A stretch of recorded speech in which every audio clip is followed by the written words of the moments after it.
tell us, TVA, how did they play a part of this? Actually, the Manhattan Project came into this area, and TVA had just built Norris Dam, just finished it in 1936.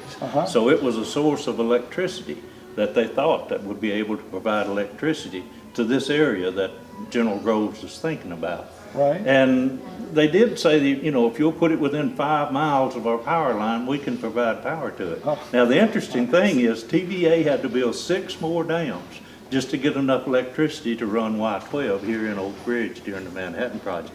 The Fontana Dam was built just to provide electricity to Oak Ridge. Now, about this being chosen, TVA played a part of it. Right. But what may be a really significant piece of how it was chosen is when Albert Einstein wrote that letter to President Roosevelt saying Right. Germany's buying up all this uranium Yep. ore and they were afraid they were going to build a bomb out of it. Yeah. Roosevelt knew it would be an expensive undertaking, so he put General Groves in charge of it.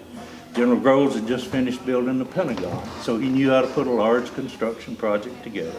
He knew how to get private industry involved, and he knew how to spend money.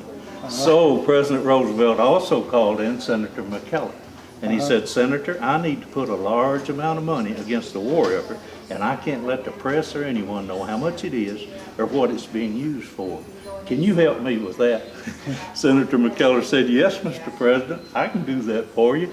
Just where in Tennessee you gonna put that thing? Now that likely had a little more to do with us getting selected than the lay of the land and where it was located here in East Tennessee. You got time for one more Senator McKellar story? Yep. All right, real quick. All right. Now this one I know is true because the man that it happened to is still alive today. His name is Lester Fox. He's the patriarch of the Fox automobile dealerships in this area. But in 1942, he was a sophomore in high school at Oliver Springs, a little community just north of here. And he was skipping school. Him and his buddy were playing the pinball machine. When they got through, they were walking down the main street of the little town. They walked by the telephone office. Telephone operator leaned her head out and said, Lester, go get the principal. He's got an important phone call. Now Lester's skipping school, but he does. He goes and gets the principal. Principal comes over and takes that phone call, comes back to the school and calls all the students together in the assembly and says, I've just gotten a phone call from Senator McKellar.